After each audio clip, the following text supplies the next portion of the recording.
is the Big O Show.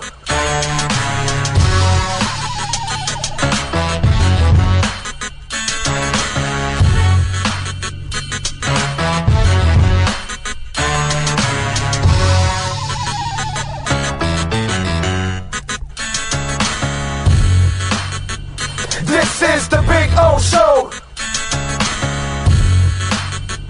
This is the Big O Show.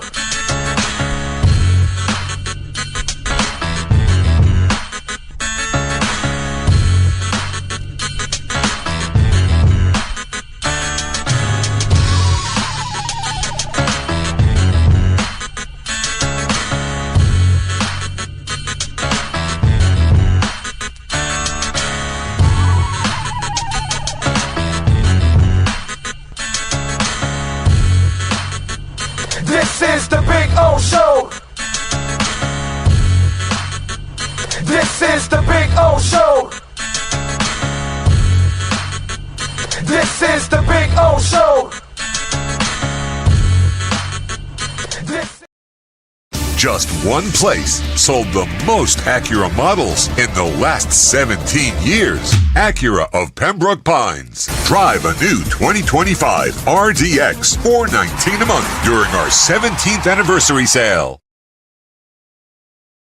When presenting an award to an employee, athlete, executive, or fantasy GM, make sure you call Orvieto's Awards and More. For 35 years, these custom award specialists have been providing plaques, trophies, custom framing, while providing state-of-the-art laser and computerized engraving, UV printing, and glass crystal etching. They do all their engraving and printing in-house for quality control. Call Charles at 305-949-8098 or visit them at orvietosawards.com. Orvieto's Awards and More, where recognition is rewarding.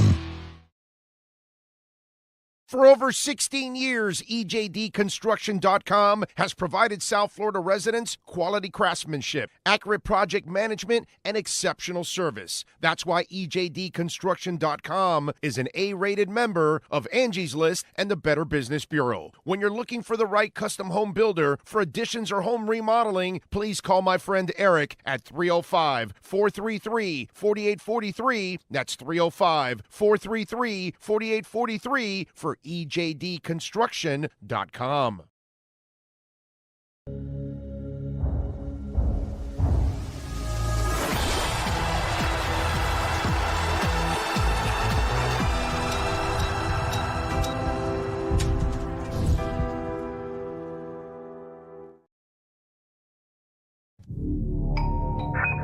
I think I know what this is.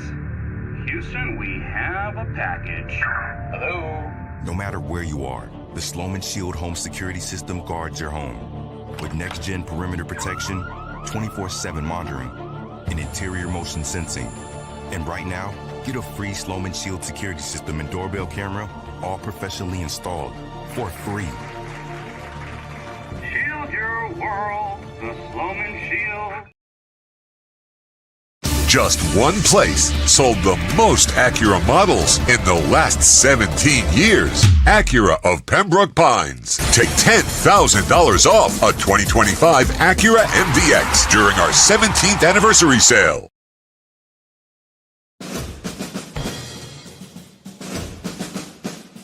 It starts every morning before the sun comes up. Projects are laid out. Plans are made. Equipment is fueled and loaded with inventory to handle all service requests.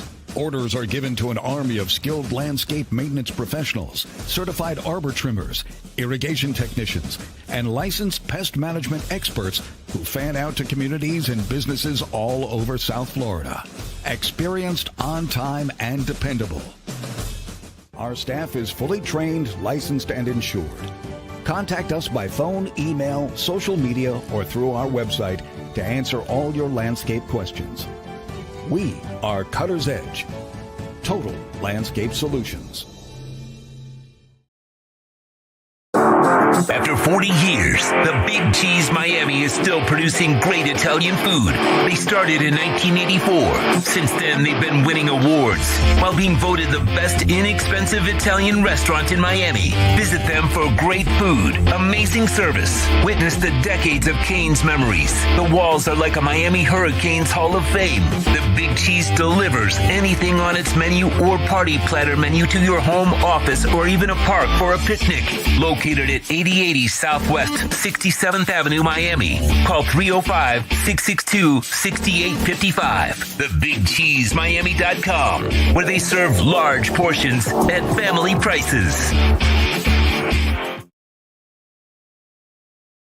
It's big. It's gigantic. It's the Toyota of Hollywood Super Sale. Over 2,000 Toyotas from just $17,988. Like a Corolla LE, not $24,000, $17,988. Buy with 0% financing, 0 down. Join the fun and get a super deal at Toyota of Hollywood, the #1 volume Toyota dealer on 441 between Hollywood Boulevard and Sheridan Street. Open till midnight.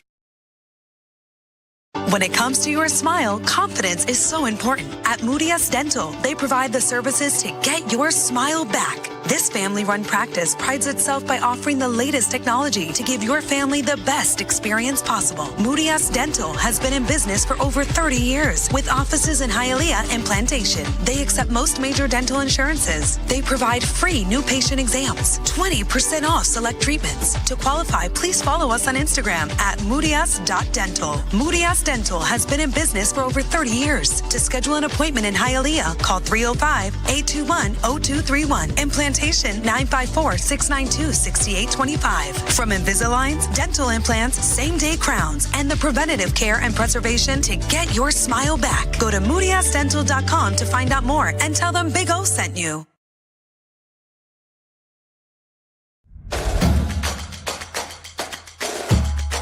Welcome to Caneswear.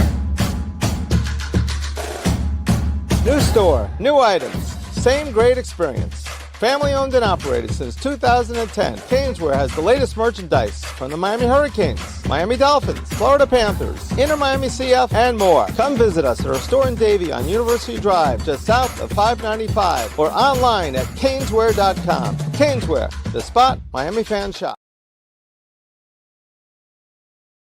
Before you buy or lease a Honda, Volkswagen, Hyundai, or any other model, compare Subaru, rated #1 in safety at Subaru of Pembroke Pines. Buy with 0.9% financing, 0 down. Forester with symmetrical all-wheel drive, $259 a month. Crosstrek with symmetrical all-wheel drive, $239 a month. During the Subaru A Lot to Love event at Subaru of Pembroke Pines, South Florida's #1 volume Subaru retailer.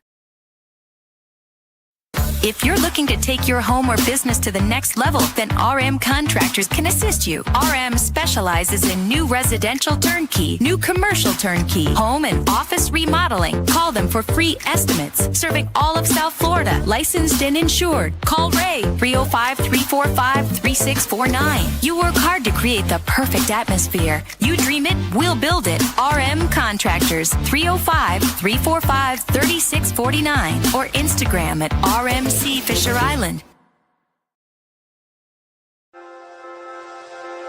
Hi, this is Jeff Welt from Welt & Rayom.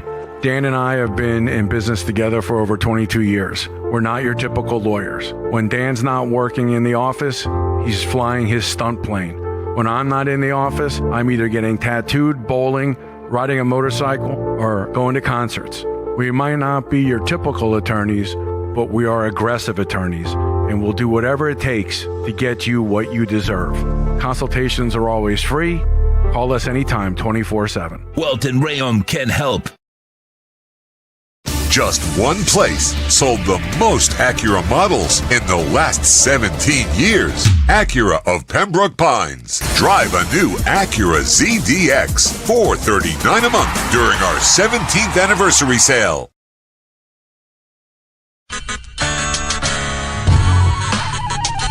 The viewpoint statements or beliefs expressed on the following program by the host, guests, or callers are not necessarily the opinions of FantasyXS.com, Media Group Inc. ownership, management, sponsors, or website.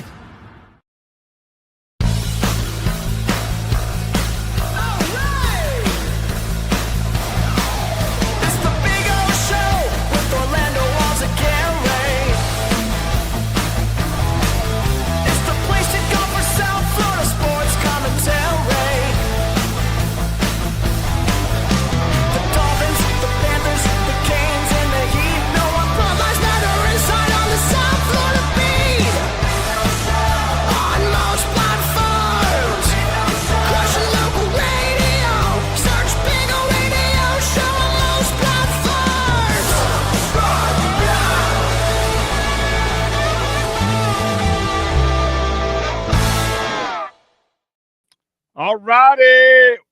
Alrighty. I don't know why I kind of hit that whole thing and kind of blanked out there. Welcome aboard. Yes, sir. It is Wednesday. It is a hump day. I hope you're doing good. Hope you're feeling well wherever you're at in the world.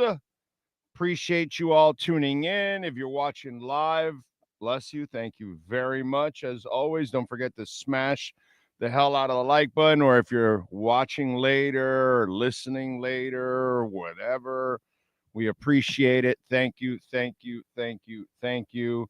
Dolphins are practicing again today.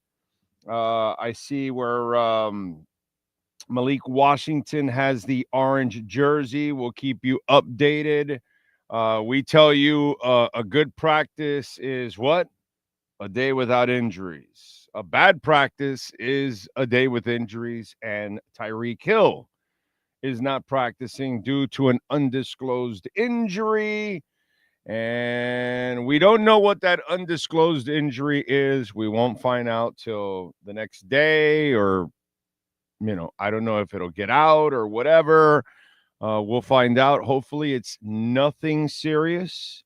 He didn't finish practice yesterday, but it could be for any reason why he didn't finish. Well, the fact that he didn't practice today, then that kind of tells us that sucks. But again, let's not overreact because we don't know what it is. It might be just a small tweak, and they just want to have him ready for the scrimmage next week against Chicago. So let's not get crazy here. If he can practice against Chicago, we're good.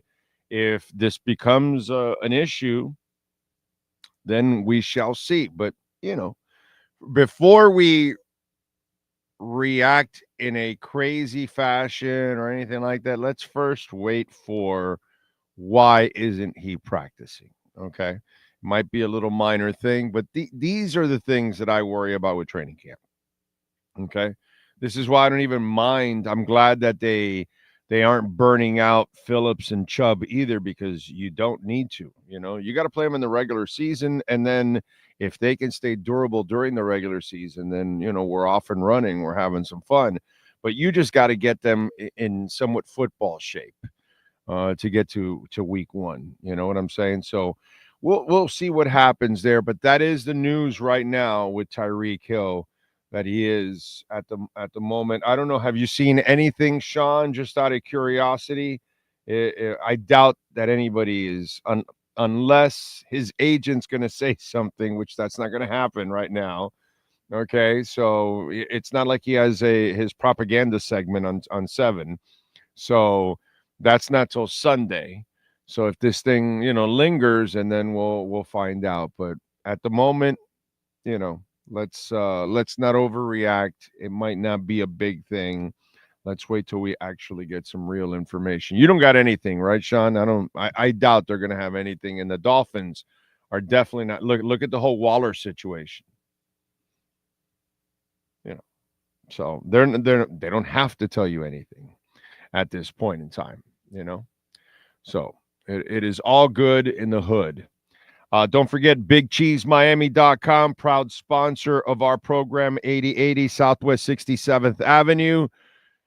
The pasta is amazing. It's a family-like atmosphere. Employees have been there for 5, 10, 20, 30 years. It's amazing. It really is. It blows you away how phenomenal that place is, how historic it is, and how the memories inside. So check it out. Go to BigCheeseMiami.com and tell them we sent you too. Whenever you go to any of our sponsors, make sure you mention us, okay? I'm looking here, and I don't see anything myself, unless one of the national guys picks it up because, the agency gives them the information and that kind of stuff. That's about it. By the way, the Browns this weekend, it's awesome that Shedeur Sanders is starting, but Snoop Huntley is going to be the backup I'm seeing here. That's bad. That's good for Snoop. He got a job. He's making a little money, but, he's a bad quarterback. I'm just saying. It just kind of, that's weird. Don't forget to smash the hell out of the like button, as always. You can also make a donation to the show, Cash App or Venmo at Cash Big O Show. That is Cash Big O Show, Cash App or Venmo. You can make a Bitcoin or Ethereum donation. In the market, the Dow is up just 27 points right now. The S&P's up 23, and the NASDAQ is barely down. So not much movement there.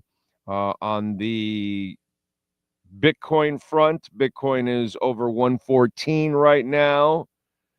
And pretty much everything else is in the red. Illuvium's up a little bit, 2%. No, on the crypto market right now, obviously it's been in, especially for the altcoins.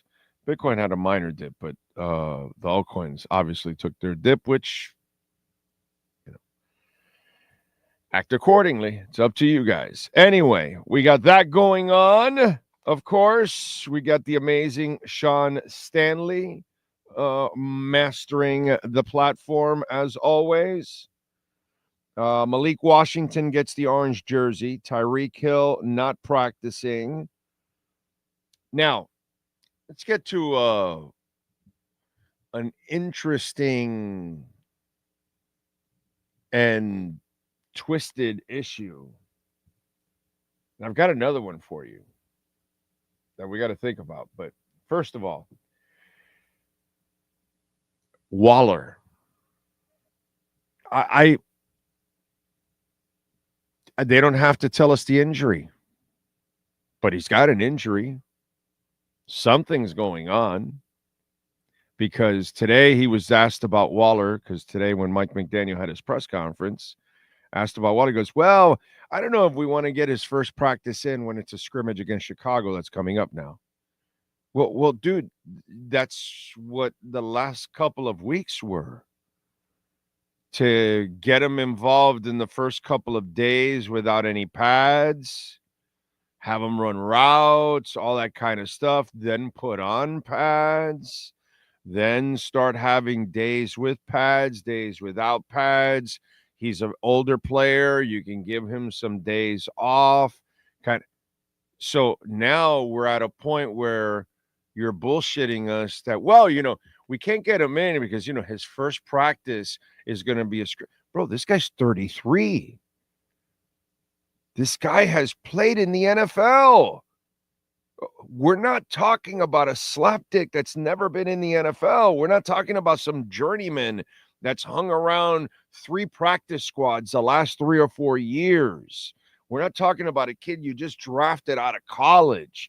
We're not talking about a kid that is removed from Division III 2 years ago, and you've been bringing him along. We're not talking about Brian Matos, which I'm just using him as an example, like a really raw player or something.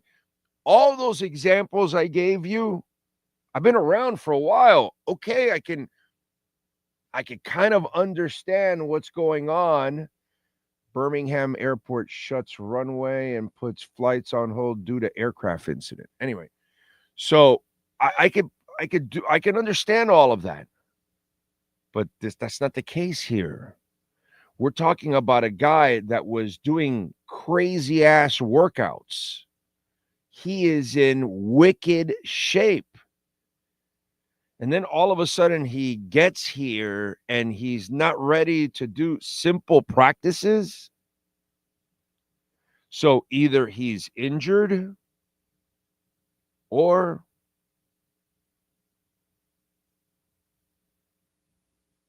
I'm going to venture in places that are a little bit touchy, okay? This is a guy that mentally has been unstable. He's been a mentally unstable person. Is he having trouble with adjusting and playing football again or something? So what is it? Because it's not the bullshit you're selling us.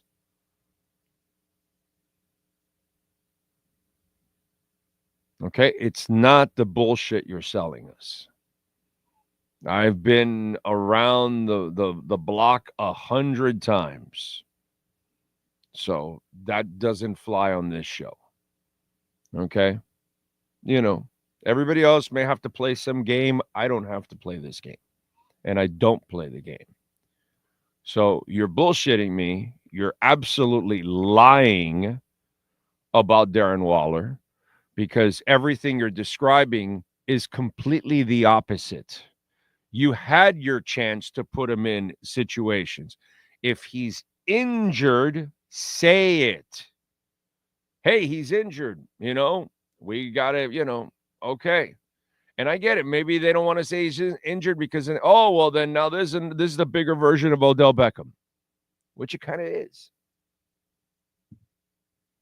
He's injury prone. He's mentally unstable. He's got a lot of athletic ability. It's an absolute reach. It's the same shit.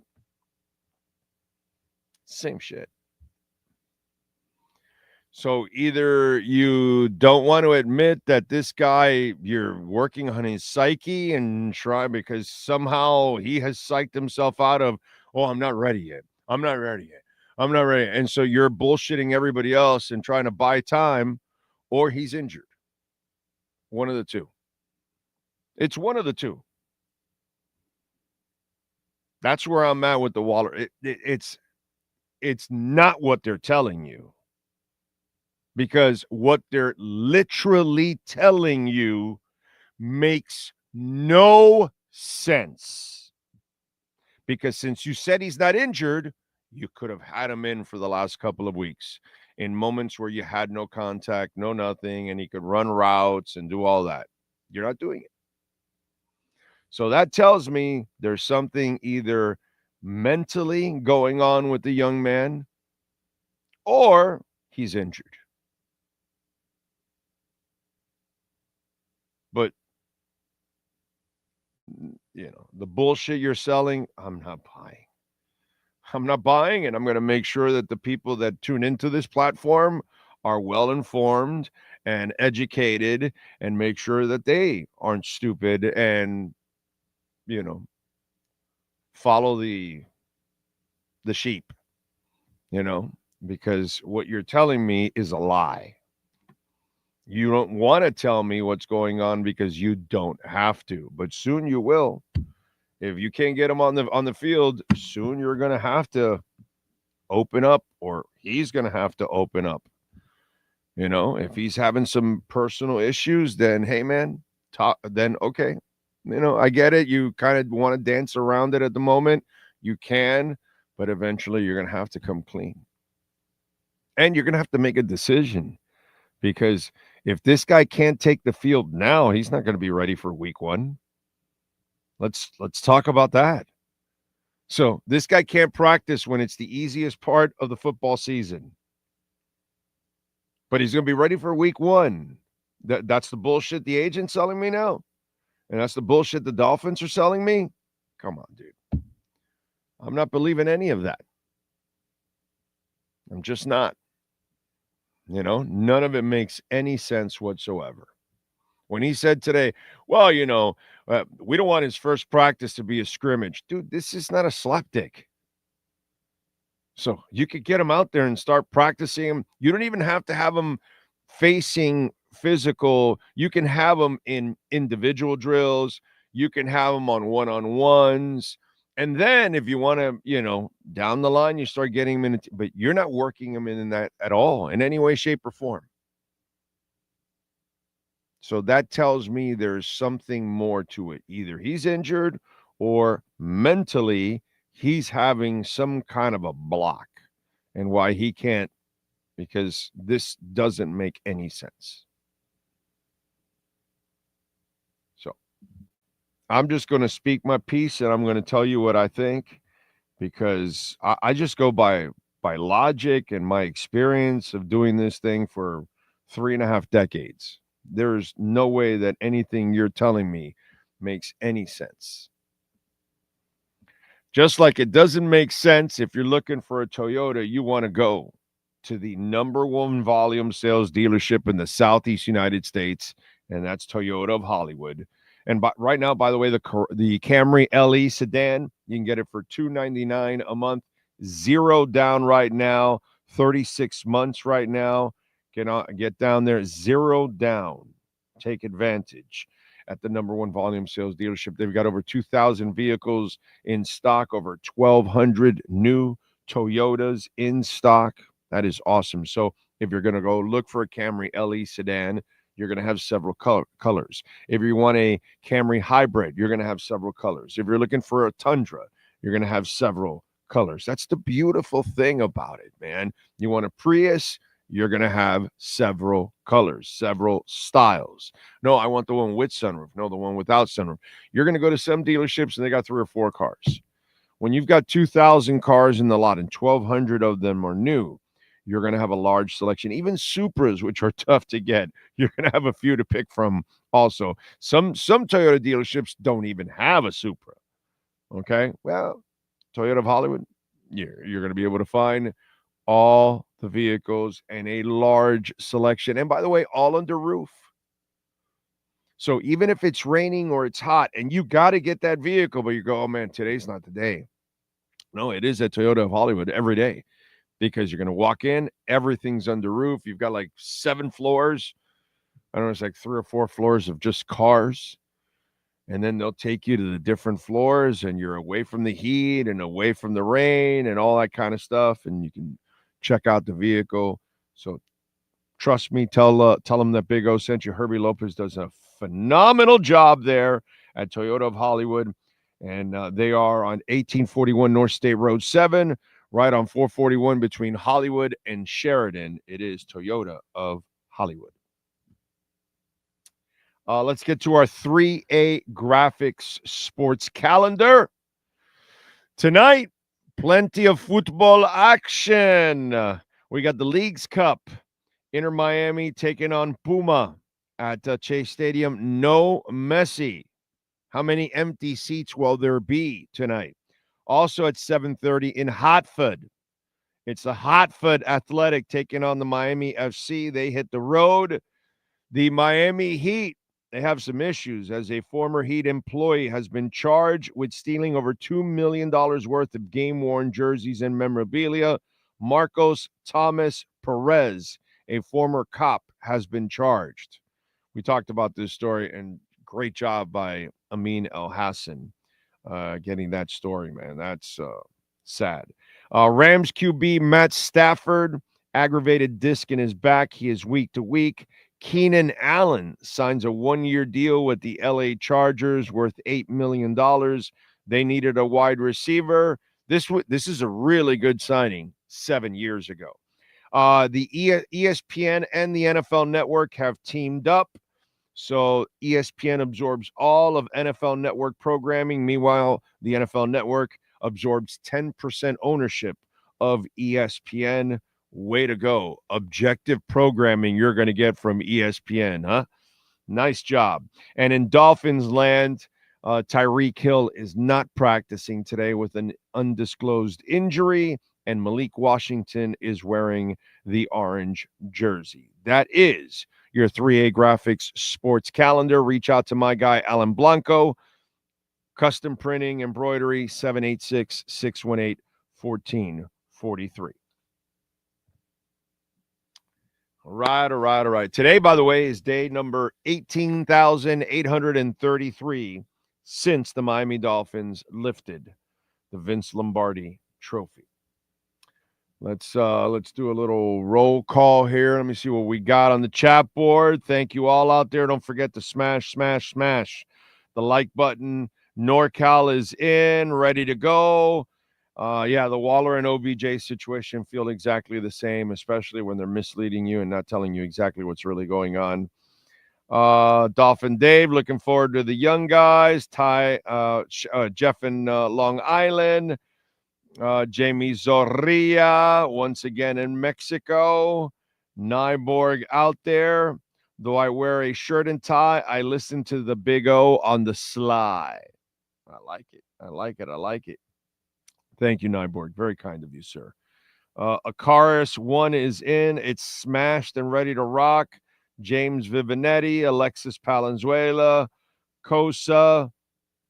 Let's see. John Padilla, Cuscus 1388, Juan Rosa. He says the intro is uplifting. Yes, and I thank Mason so much because I got to thank Jay Gelfin, by the way, first and foremost. Jay has been, first he was a listener, and then he became a friend, and he's been a friend for many years now. And Jay's just one of the best human beings I know on the planet. And he has a friend in Mason who is a terrific musician. And actually, he's sent me stuff about Mason over the last couple of years, videos and audio of Mason. And so I've been listening to Mason and some of the stuff that he has created. And so he told me, hey, you want me to talk to Mason? And I said, yeah, I would love to, because I've tried over and over again to try to redo that open, because that is the open that got the best reviews from everybody, the one that Stephen Carter, created, I don't know, 20 years ago or something. It was a long time ago. And people loved it. But again, since I changed platforms, and he redid it for me when I was at 640. So I have the QAM and the 640 version, but for whatever reasons, can't elaborate now, but personal reasons, he couldn't. And so I've been trying to get somebody else to kind of redo it. And Mason was kind enough, man, and pretty cool, man. Pretty cool. And he did a great job. He kept it in the spirit of the theme song and the way it is. And I respected that. And he put his own flavor into it, obviously, with his style and his voice. But it was good. It was good, man. And he did a great job. I love it. I really enjoy it. So I'm glad. And this is my last stop. I'm not ever going back to anything else. You know what I mean? I am never going to work for the corporate world again. The only thing that I could work for, like I told you guys, is like Barstool, where I could actually be myself. But I could not be myself in this corporate world anymore. Look, great example. ESPN, I put it in the 3A Graphics sports calendar. ESPN now, the NFL now owns 10% of ESPN after ESPN and the network have been, absorbed. Now all NFL network programming is absorbed by ESPN, so they'll control what kind of programming they're going to keep, whatever, all that kind of stuff. But in the end, the NFL ends up getting 10% of ESPN. And this is all part of, corporate America, whether it's, Fox or whatever, or CNN or whatever, and they're all owned by these big corporations. And then in the end, they control what news gets out or how their politics are played on one side or the other. Well, guess what, folks? It happens in politics. It happens in news. It happens in entertainment. And now it happens here in sports. So all the other things have been kind of already influenced and controlled. Everything you watch on news is influenced and controlled. Everything you watch in entertainment is influenced and controlled. That's kind of the way it is. So politics, news, entertainment, now your sports. They were already trending that way because insiders are tied to agencies, and they have to, they have to cover up for players. They have to cover up for all kinds of stuff, and they can't really be objective about certain things. Notice how every insider, big insiders, all the national insiders, they have no strong opinions. They can't have any opinions. It's impossible. They just break the news and then give you some general comment about something. Oh, well, it could be bad if this, but it could be good. And, and they play both sides of it, and they can't have a real opinion, because if they hurt somebody's feelings along the way, then they won't be able to get, the insight on breaking the next story of, whoever's signing or getting traded or whatever, which is their livelihood. So they got to play the politics of it. Well, guess what? Now with ESPN and the NFL Network owning 10% of ESPN, can ESPN be objective about the NFL all the way through? No. If there's real touchy subjects going on with the NFL and its players, the NFL now will have the power to shut down ESPN and not allow them to elaborate too much on those negative stories. Other channels may be able to do it because they don't have the ties, but the ones that do have the ties or have the broadcast relationships, they have to watch themselves. But ESPN now doesn't merely have to watch itself. No, that's your freaking boss, dude. The NFL is your boss. So that's basically what they did. The NFL owned the NFL Network, and nobody said anything real controversial on the NFL Network ever about the NFL. Now, the ESPN will be held to the same kind of limitations. Welcome to our new world. This is kind of the way it's going. And that's what you got there today with that story. All it is just polluting and controlling the news cycle. It's sad, but that's kind of where we're headed, unfortunately. Crypto FINS, hit the like button. Thank you, my brother. I appreciate you immensely. Thank you, thank you, thank you. Let's see. NorCal says Tyreek plays off. Why wouldn't he need a day off? I don't mind if it's a day off, actually. I don't really need Tyreek or some of the veterans going crazy in training camp. You know what I'm saying?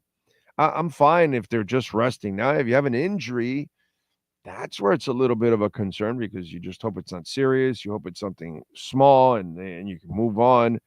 But these are things that you do worry about, But I don't mind NorCal, the veteran players, giving them rest days. I really don't. I'd rather not wear them out before you get to the season. I want to, in today's world, I want to just survive training camp in the preseason. I tell you guys this all the time. I only care about injuries. I don't want injuries. That's it. I can live with the guy dropping a pass or somebody, missing a block or overthrowing and riders getting all crazy about riding up and down and who's this, that's silliness. I don't even fall for that. This is all mental reps and getting in shape and all that kind of stuff. That's what I want. What I don't want is injuries. That's it, dude. They don't hit enough to be ready for the NFL season anymore. I'm sorry. I'm old enough that I come from the age when they actually used to hit enough to get ready for the regular season. They don't hit enough anymore. So they're not ready for the regular season until a month into the regular season. All I want now from camp starts till the preseason ends is as little injuries as possible. Did anybody get injured? Nobody? Great day. Somebody got injured? Sucks. That's my total attitude during this whole thing. I don't worry about any of the riders got to worry about all that silliness. And some of you that hang on every little word about, he ran a wrong route. He overthrew somebody today. He underthrew somebody today. He dropped the pass today or whatever. I don't worry about that kind of stuff. I worry about injuries. That's what derails your entire season is stinking injuries. So that's what I really, really worry about. Big Johnson, good morning to you. Nobody's fool. Nobody's fool. Let's see. James Vanetti McDaniel said Waller is a week away. No, he didn't say a week away. He didn't say. He said, I don't know if we would even play him this week with the whole Chicago, make it his first practice a scrimmage. Like he was kind of tentative about that. It's as the late great Mad Dog would say, I always steal this line. I put it to my nosy and it don't smell so rosy. Something is rotten in Denmark. Okay. Let's see. I see most media's ranking our Fins around 24, 8th worst team in the league. I hope they are wrong, but we will see. Hope everybody performs good for us fans. What do you think? Well, I guess you haven't been listening to the show. I don't expect much this year. This is a transition year, I think. I just look forward to the individuals playing well. I look forward to the transition from McDaniel to Weaver, and then I will start to feel a lot more hopeful for the future. Let's see. George Albanese, balls on, Big O. Thank you, sir, my friend. I appreciate you. Jeff in Long Island, thank you, sir. Let's see. Big John, yeah, it pisses you off even more when they question your intelligence. Yeah, because it's just like, I'm not stupid to believe this Waller shit. You know? Edward Thurston Howell in the house. Think Blue Dodgers. Anthony Campos. He says, remember that design? I bought that one. Yeah, you could get this in, this was at Caneswear. 10% off. Remember, anything at Caneswear, use our code BIG010 so you can get 10% off when you go buy. And right, by the way, when you order over $99, you'll get free shipping too. So you don't even have to go personally. But if you go personally, use our code BIG010. Online, BIG010, save 10% off. Brian is in rainy ass South Kakalaki. Okay. Humble Legend says Trump will demand the Redskins name come back or he will nix the deal. What also happens is when a sports league buys into a TV station, it means the NFL will start charging watching their games on ESPN. I don't know, but we'll see what ends up happening down the line. So ESPN also acquiring rights to WrestleMania. Yeah, but that's a whole different ballgame. You know, although if you have a controversial story in the wrestling world, ESPN could be also limited to because they don't want to hurt their partner and all that. This is like, it's bad. It's just bad for all of us. You know, listen, I've been living it for 6 years, right? For the last 6 years, I've had to tell you, no, Elizabeth Warren is full of shit. Trump is full of shit. Up until a year and a half ago, he was, it's the dollar, no Bitcoin. When he was in office the last time, he was anti-Bitcoin. You know, now that it's part of the grift, you know, he's all in on Bitcoin now because, you know, his sons explained to him, hey, old man, the dollar's dying. We need to go this way.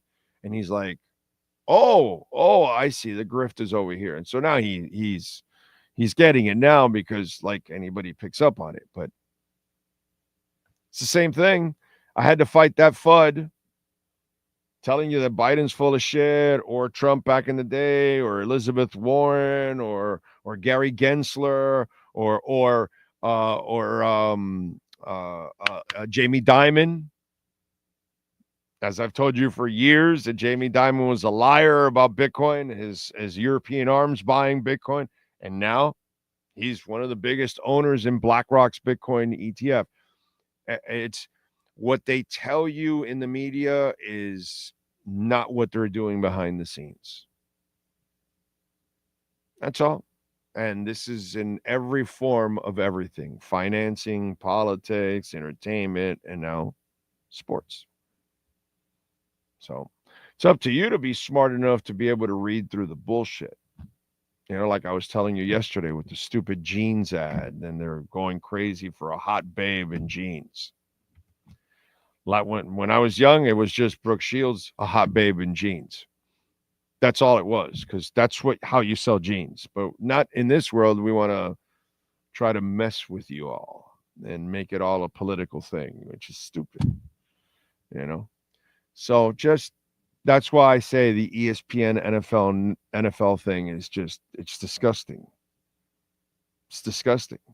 And ESPN already has so much shitty programming Now it's shitty, and when it comes to the NFL, it's untrustworthy programming.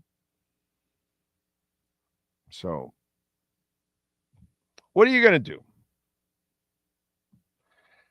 One thing is, you're not going to hear this kind of truth in many places, especially not in the sports world. They're not going to tell you that.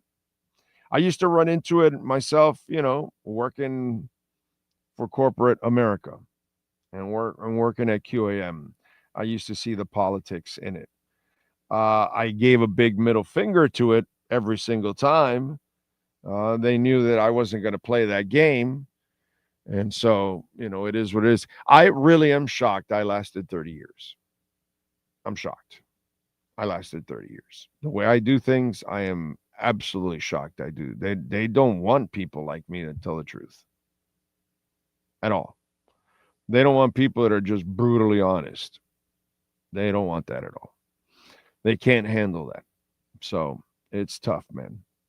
It is tough, and it's tough on you guys more than anything else, because you got to figure out what's real and what's bullshit. And that's unfair to you all out there. Absolutely unfair. What else do we have going on? Alan, thank you, sir. I appreciate the love. Thank you. Thank you, true Fin fan. Always defending. Thank you.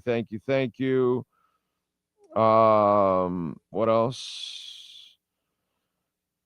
What up? Oh, and ESPN is so money. Well, I mean, everybody's money hungry, right?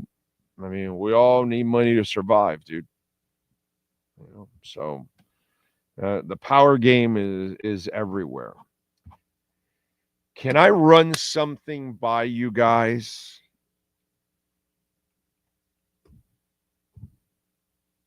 I want to have some fun, because I wonder about this. And I want you guys to think about this. Okay? The theme around Dolphins camp is that Zach Wilson for sure is the number 2. Okay? I can tell you this. For sure, Zach Wilson is Mike McDaniel's pick. For sure. 100%, 1,000%. He wanted Zach Wilson. So I ask you this.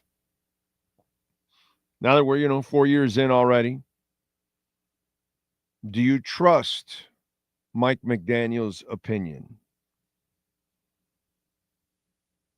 when it comes to quarterbacks? What do you know of it? Because he inherited Tua. He didn't draft Tua. Greer and company drafted Tua. He was the guy that was all over Skyler. He was all over Huntley.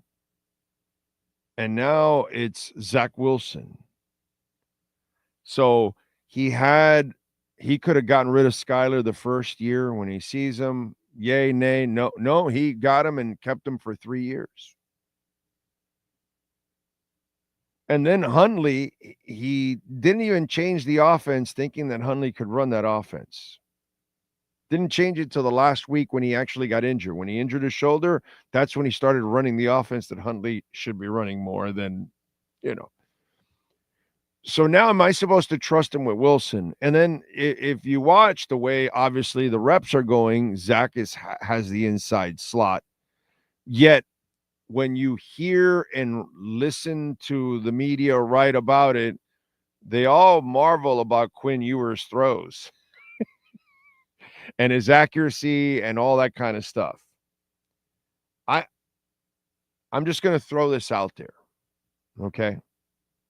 All right. This has been the off season where it's, hey, Mike, all right, we're going to do things a little different this year. We understand the way you like to do things, but we got to change it up. It's not working. we're going to go get 2 guards. We're going to draft one. We're going to get one in free agency. We're going to go get big backs now. And we're going to go get a big receiver that we want you to implement into this offense. Okay, we're going to change things up. We want to have a little bit more of a physical presence. Who do you want as a backup core? Or who do you want as a, oh, I want Zach Wilson. Great, boom. Draft comes around. Hey, we're going to draft Quinn Ewers. And I'm thinking Quinn Ewers comes from the front office. And when we hear all this Zach Wilson stuff, and there's so much propaganda and push by the coach with Zach Wilson, instead of Zach Wilson hasn't earned dick to be given anything whatsoever. You are the coach. You run the reps. You run the practice. You are running it like you're setting Zach to be the second guy, which is a mistake. A real coach opens up the competition between 2 backups. One that hasn't proven dick being in the league for years, okay? And the other kid that just got in, and give him a shot. That's how I would be running my practice. I would not give Zach Wilson any comfort whatsoever. I would have brought him in and say, hey, Zach, we like you to be the backup, but the competition will be open. You'll have to earn it. So if we actually bring somebody in, it'll be hard to somebody to knock you out. You know, you pump them up a little bit, but we have to do what's best for the football team. And I don't understand the way things are broken down, that he's kind of for sure the third guy when Zach Wilson hasn't proven it yet. You know, I get it. Dude, I know he has all the ability in the world. That doesn't mean dick to me. Just doesn't mean anything to me. Okay? So I'd rather you have them both run the same reps with the same number 2s, number 3s, switching up, and then occasionally to a rest, then you give each of them a little run with 1s. That's what I would do. I would want to find out, where is Quinn Ewers? I would want to find out, how fast does he learn? How fast does he read, react, everything? Why am I going to keep him in the back?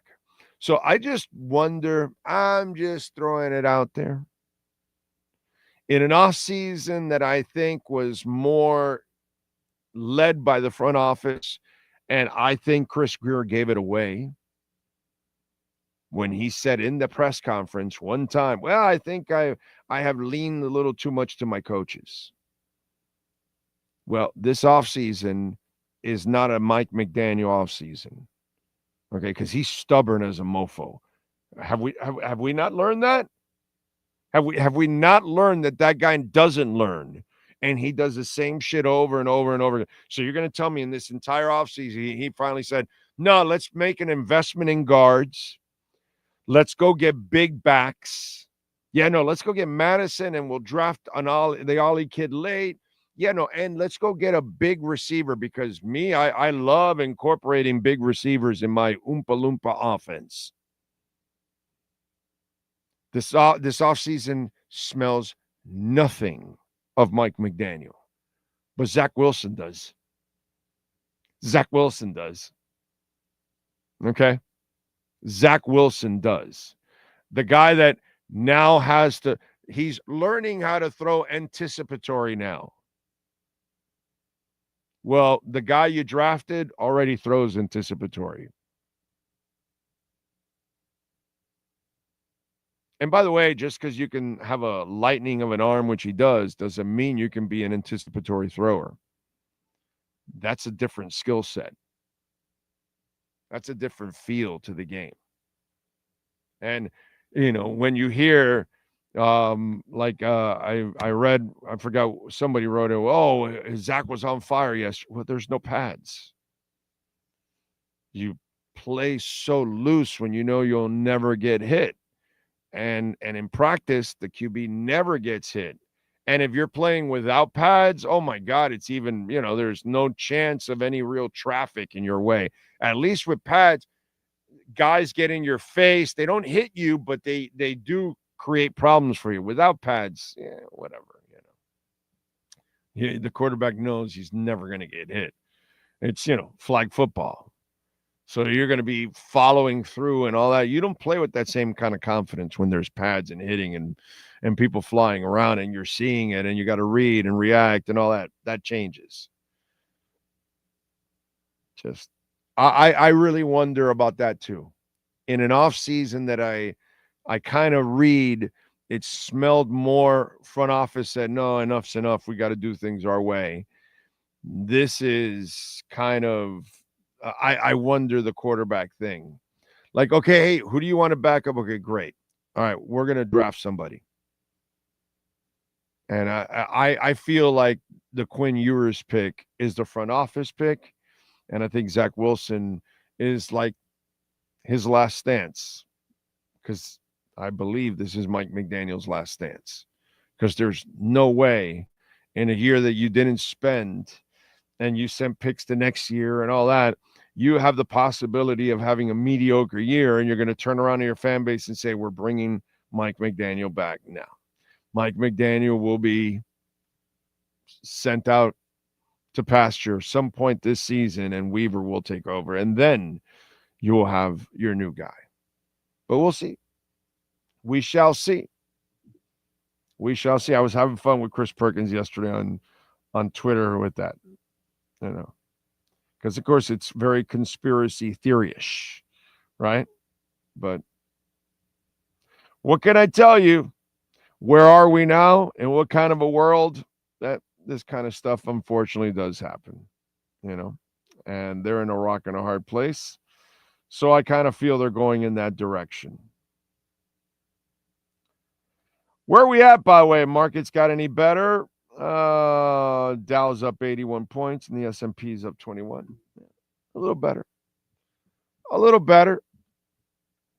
Let's see. What else do we have?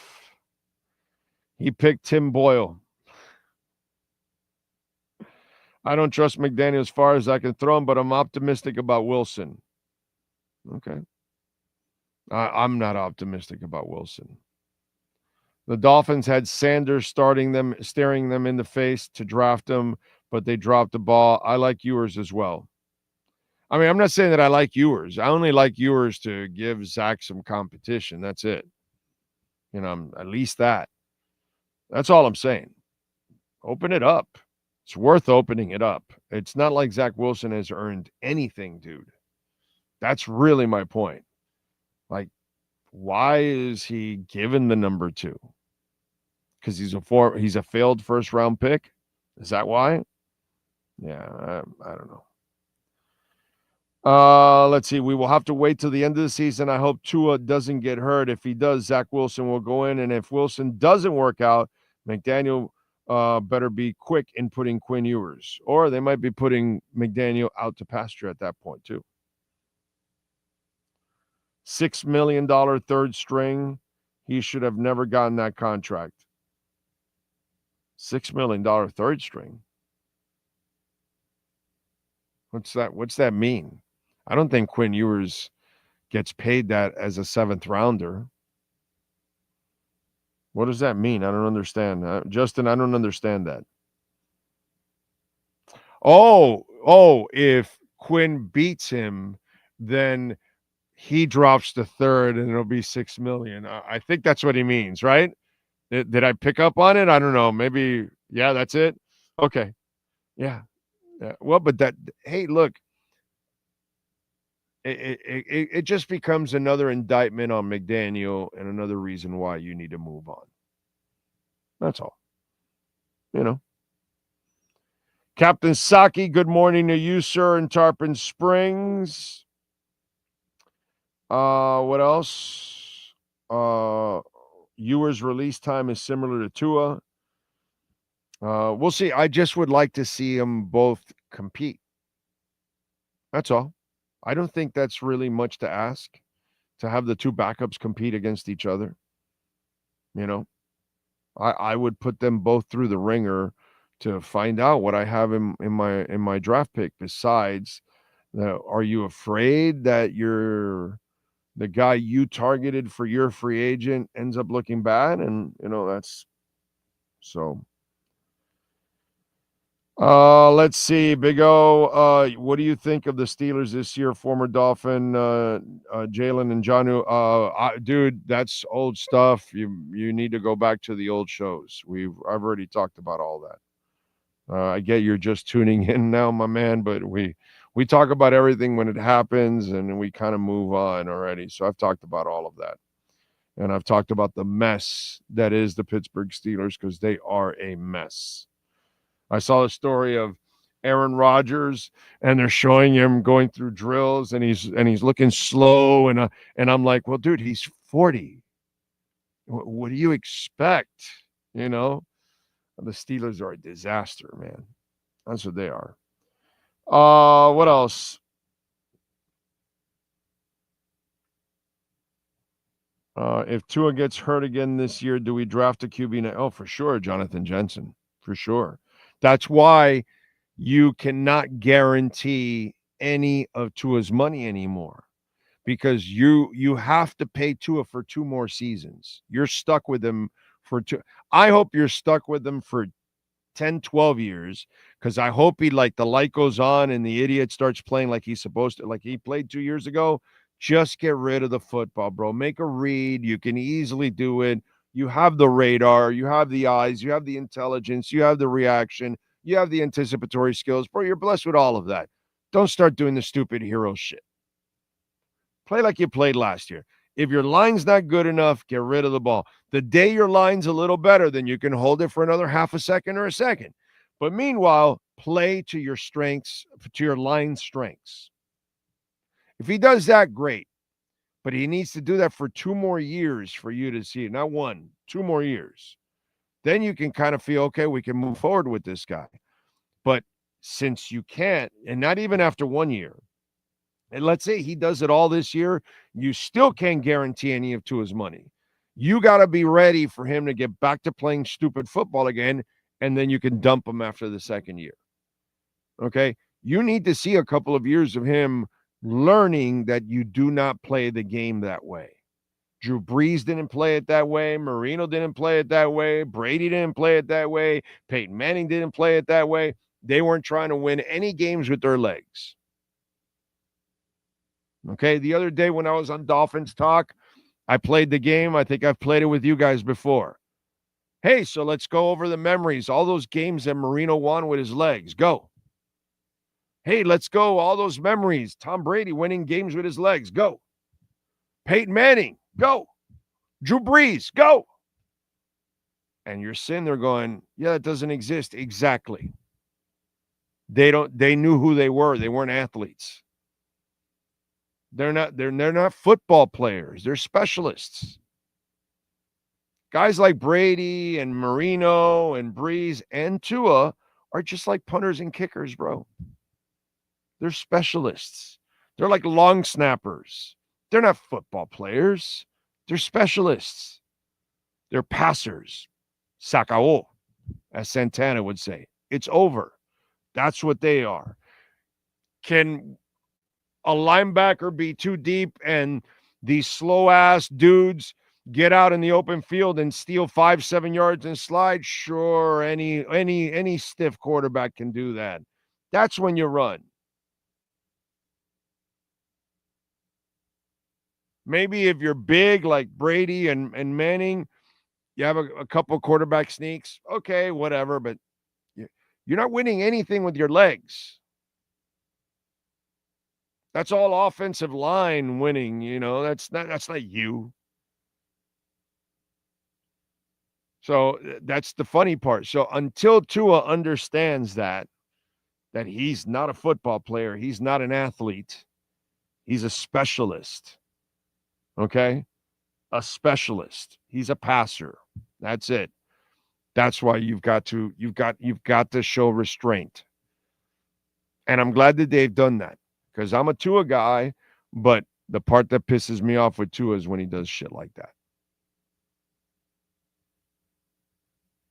So all of this, you've got to stay disciplined here and got to figure out what you got.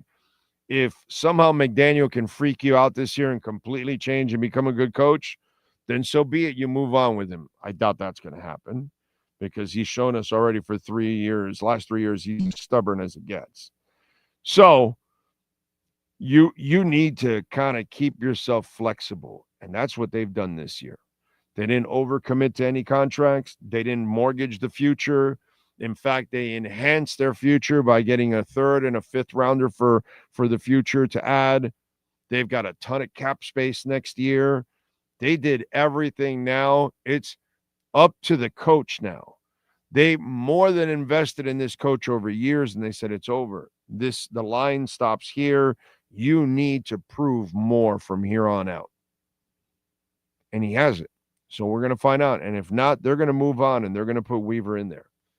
You don't allow a guy like Weaver walk out the door. That's your best looking candidate you've had as a head coach. I don't know, man. In 2 decades. So I would take a chance. What else do we have? Corso, thank you for the love on the super chat. I'm really concerned about the O-line, especially with AJ down. Wouldn't it be irresponsible to put Tua out there behind this line? Yep. And that's why if you're playing behind that line and you know that right line, that right guard, right tackle is weak, get rid of the football. So I wouldn't even play him in this first week. I would not play him. Against Chicago, after the scrimmages, why would I play him? You know what I'm saying? If I'm going to scrimmage against you later this week, and then why would I play in the game? So that's what I would do, because in the scrimmage, they can't tackle you. In the game, they can. So I'm playing Tua in the scrimmage. I'm not playing him in the game, especially with Austin Jackson out. So I completely agree with you, Corso. Oh, you haven't been honest today. You know why Tyreek Hill is not practicing? Due to alimony payment hearing. The only thing I'm looking forward to this season is McIdiot getting fired before the Spain game. Josh, that would be nice. I would love to see Weaver there in Madrid. That would be, wow, that would be so uplifting. That'd be pretty cool. Pretty cool. That would get me pumped up. That would reignite me a little bit more as a Dolphins fan, you know. Let's see. Should Tua's play during training camp be taken with a grain of salt, given how poor our secondary is? Well, I mean, I guess, you know, you did you see a segment when, brother, you seen our secondary? So, yeah, like I said earlier this week that Minka got an interception on Sunday. That was his first interception. Obviously, it's the only guy in the secondary that can play. That's why. It's a terrible secondary. It just is. Vivinetti says, I know you're down on McDaniel, but if Tua stays healthy, I think the Dolphins make the playoffs and he stays. If Tua gets hurt again, he gets fired. Question for Sean. What are your thoughts on ESPN coming to an agreement with WWE and making fans pay more? Go ahead, Sean. No, I'm still going through all the stories right now to see exactly what the thing is. They paid $1 billion for the rights for all the PLEs. It looks like the WWE Network will stay on Peacock as of right now, but starting in 2026, it will be a part of a package that will include ESPN, ESPN2, ESPNU, SEC Network, ACC Network, ESPN News, ESPN Deportes, and ESPN Plus. That for $30 will include the WWE PLEs, as far as I'm reading right now. So the only question I would have, I get all that for free right now with my package that I pay for Hulu. If that happens, then I still don't pay anything. So I'll find out. I'm still trying to do some research to see actually what happens. But if you pay $30 for all of that and you get all the football games and everything else, that's not too bad of a deal. Tune in for updates on Sean's package.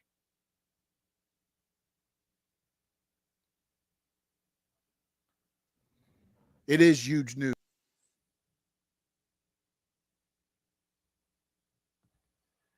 All right.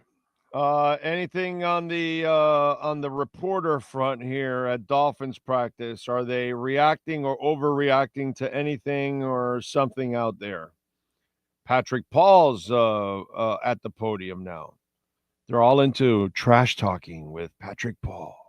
Oh, he's a trash talker. Oh, we didn't know. So I don't know if there was anything. Just tell me that there was no injuries. That's all I want to know from camp. Alexander Madison is having the type of camp that is impossible to ignore. It's not live, and it's tough to see the full complement of a back in this setting. But the way he's seeing it and hitting it at full speed translate. He's got another chunk. And that is Travis Wingfield. Travis does a good job, by the way. Yes. What were you going to say? Were you going to say something there, Sean? No? Yes? I was going to ask because I've been following, but are they already up practicing with the Bears? No, not yet. It's Thursday. Right? Oh, so Thursday. tomorrow they go up. They leave tonight for tomorrow? Yeah, tomorrow I think it is. Yeah. I know the game is Sunday, but I was just wondering, okay, because I was like, I thought they spent the whole week there. And it was odd because I was trying to figure out if they're still there or they're just going up. I think they only practiced one day against the Bears. Oh, okay. Okay. So they're not doing the normal like 2 or 3 days then. I think it's only one of the 3 they do 2 days. Oh, okay. Okay. I think the special. It might be the Detroit one. Look it up. I'm not sure, but I want to say that out of the 3, 2 of them are 1 days, and one of them is a 2-day. And I think it's the Lions one. Not sure. But that's where I'm in this week. That's where I'm playing Tua in the practice, in the scrimmage. I'm not playing him in the preseason game, especially with no Austin Jackson. Yes, sir. Yeah, so it'll be Friday with the Bears, then August 13th and 14th with the Lions, and then August 21st with Jaguars here in Miami Gardens. So I was right. So the it's only one practice with the Bears. And it's Friday, not Thursday, Friday. And then one practice with the Jags, and it's 2 against the Lions. Yep, that's it. Which, by the way, again, bogus, because it always used to be a couple of days. That's how it always used to be. You know. Yeah, that's what I remembered. That's why I thought they would open the week there for some reason. Like, they would already be in Chicago, and I'm looking at everything like, it sounds like they're like right down the street still. So that's what caught me off guard. Yeah, they are. Yeah, because all the riders will not be at on the road. You know, they'll only send like one guy usually for that kind of stuff. They have limitations now. The budgets are a lot less nowadays, folks. They're not spending nearly as much. What else did Andrew Meyer, by the way, a little news and notes for the Dolphins from the presser today with Mike McDaniel. Andrew Meyer is going to be out for a few weeks. Jason Marshall his bracket practice today. Alec Ingold still in concussion protocol. The Waller situation, he called it like tricky and whatever and all that, and not making the first practice a joint practice. And anyways, I just kept thinking Run DMC. It's tricky. Anyway, Tyreek Hill did not practice today, undisclosed injury. Those are some of the things that went on in practice. I don't know, Sean, if you see anything else that happened in practice. I hope nothing else outside of the damn Tyreek thing that he missed. Hopefully nobody else missed anything, and that would be a beautiful thing. Just like Bitcoin now going past 115. I like it. By the way, can I squash something for you all? Because I guess some of you really don't understand this business or something. The Dolphins are not trading Tyreek Hill for Terry McLaurin. Okay? I get it that some of you think this is fantasy. Some of you aren't very smart. and you're just fans and you're fanatical. Terry McLaurin is looking for an extension from Washington and everybody else. And he's, by the way, he's under contract, which is the beautiful of all of this. He's on the final year of his contract, a 3-year, $68 million deal. Okay, so he's getting paid $20 million, and he's holding out. But anyway, he wants a new contract, and that new contract will start at 31 years old. So why would you trade Tyreek for Terry McLaurin when he's not going to report to you unless you give him a brand new contract, which that would be another $100 million for a 31-year-old wide receiver. It's not a smart thing. So for some of you out there that are like Tyreek, that makes no sense. None. Unless you're trading for Terry McLaurin and he understands that you're not going to sign him, he's not going to report. So it doesn't make any sense. But if for somehow he goes, yeah, I'm just going to take a chance and come here for 1 year. And yeah, I will count on you guys paying me after. No, that's not going to happen. Because I've gotten this on the DMs and on Twitter and on, what was it, on Instagram. It was, and I'm like, you guys don't understand what's going on. They're not going to do that. They're stuck like Chuck with Tyreek. They can't trade him now because of the cap hit would be brutal. So they got to just deal with him. And now you got to make the best of it. And as I've told you, if they're not in the playoff race by the trading deadline and Tyreek is playing well and Bradley Chubb are playing well, you will have an opportunity to move one or both of those for picks in the future to really strengthen your future, because really long term, you cannot afford to keep Chubb, Chop, and Phillips. You still got to pay Phillips. If he comes back and can stay healthy and play well, then you pay him. And then you cannot pay three of them, because then a couple of years later, then you got to pay Chop, and you just can't do this. You can't have all that money tied up. So there is a possibility that if you're on the brink or not in the playoff race by the trading deadline, you could be moving one or both of those guys, because people will easily trade for those contracts, because one expires at the end of the year in Tyreek and you can get out of it right away. The Chubb one, you actually have a window to get out after next year if you want to. If you want to keep him for one more year, you can, or you can move on. But at least you rented a pass rusher for your playoff and Super Bowl run, or you rented a receiver for your playoff or Super Bowl run. You can do those kind of things. And if Tyreek stays out of trouble till then, he will have an opportunity to go somewhere else. And I would imagine that he and his agent have talked about that. Like, yo, man, keep your head on straight, play your ass off, be a good teammate. If this team sucks and it doesn't have a great year, they can move you to a team that is going to be a playoff contender, because those are the only ones that are going to be making that trade for you. And then he has a carrot dangling out there if he's smart, if he has a brain. And if Chubb has a brain, he's got to figure that he could also be trade material if he's playing well. That's just kind of the game.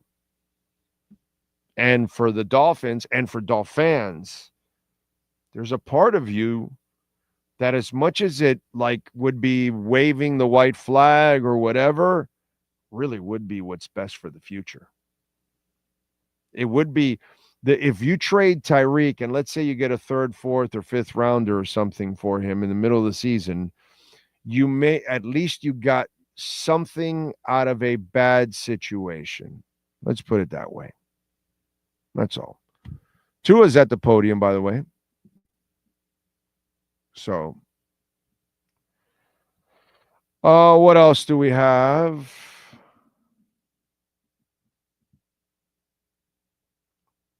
So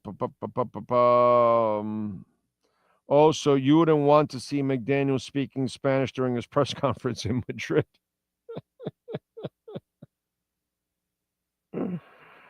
Oh, man. Anthony A says, I'd pay for anything similar to Sean's package. Well, only Sean can have Sean's package. That's just kind of the way it goes. Big O, since you have that monthly movie pass, any sleepers in the movies? I said She Rides Shotgun. That was a good movie. It's a good movie, and the young lady played an awesome role, dude. She was Hager, Polly Ann. Let me see. I have it here somewhere. Here it is. Monday show. Anna Sophia Hager. She plays Polly Huff, and She Rides Shotgun. Good movie, and she does a terrific acting job. That young girl. So good movie, actually. Kind of under the radar. I'm not telling you to go buy it. Go pay for it. But when it shows up in your movie packages, Netflix or Hulu or whatever the hell you have, I would watch it. It's not a bad movie. What else? Edward says, hate these joint practices. Someone always gets hurt and fights break out. You need them. They're good for preparing teams. You got to play football to get ready to play football, Edward. You have to. You will not be ready, and you will be slow, and you're not going to be tackling well, and that usually happens. You got to hit, man. You got to play some football, throughout to get ready. Releasing Tyreek now would cost the Dolphins $12.7 million cap hit in 2026. It's a $15 million penalty. Yeah, no, it's just not going to happen. None of that.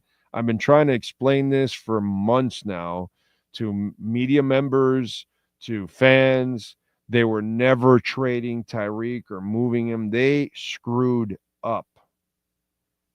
They weren't supposed to guarantee him this money. And that's it. So, Big O, Sydney Sweeney and Brooke Shields jeans ads. Yes. It's classic.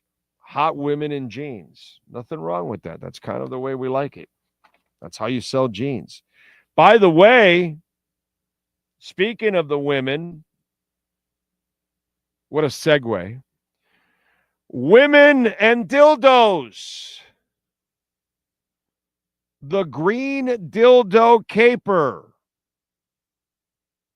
Well, one investigation is settled.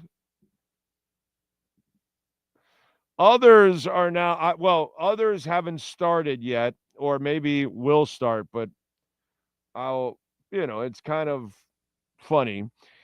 At WNBA games, we have now had 3 different incidents. Okay.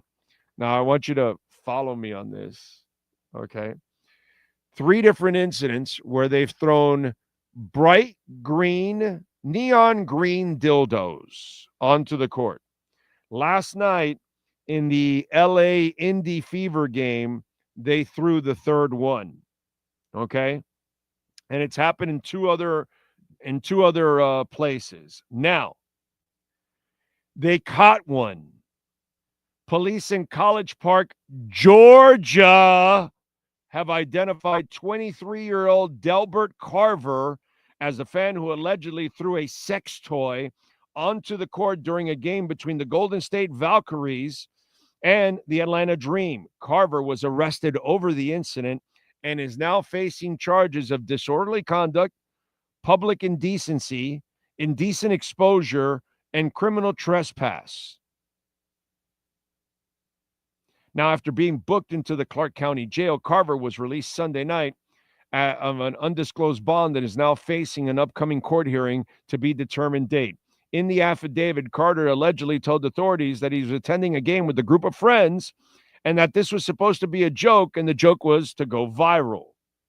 Well, it did.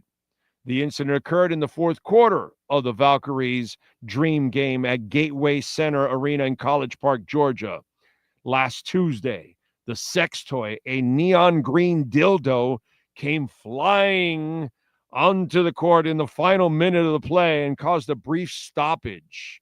On Saturday, the WNBA announced that the arrest had been made in the case and warned that any repeat incidents would result in a minimum of 1 year ban from a WNBA game, on top of any potential criminal penalties. A repeat incident actually occurred during a game on Friday between the Valkyries and the Chicago Sky. It me-bound up and down the court. Anyways, it was an identical green dildo at the Wintrust Arena in Chicago, Illinois. Not Georgia, but Illinois. And it was thrown onto the court during the middle of live play in the third quarter, and it caused delays as well.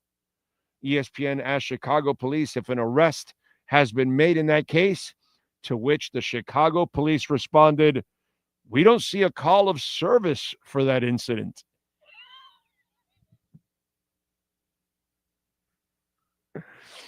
Okay, so now, I'm sorry, but I got to break down the bullshit.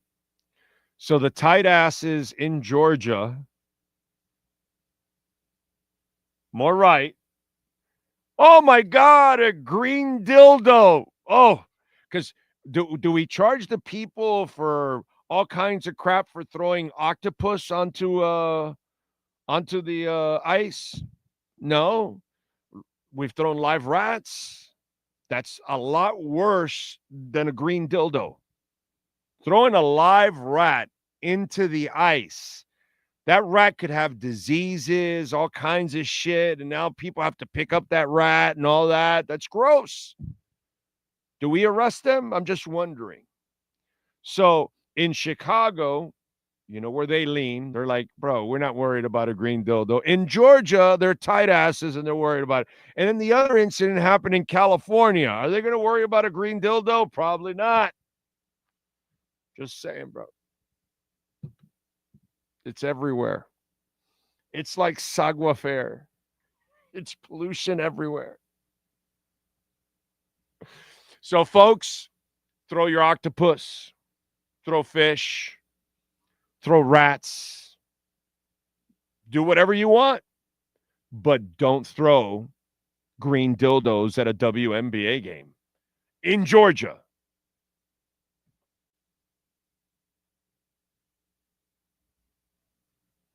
The devil went down to Georgia. He was in a bind. He was way behind. He was looking to make a deal. I should actually try to come up with a rap with a dildo and the devil went down to Georgia.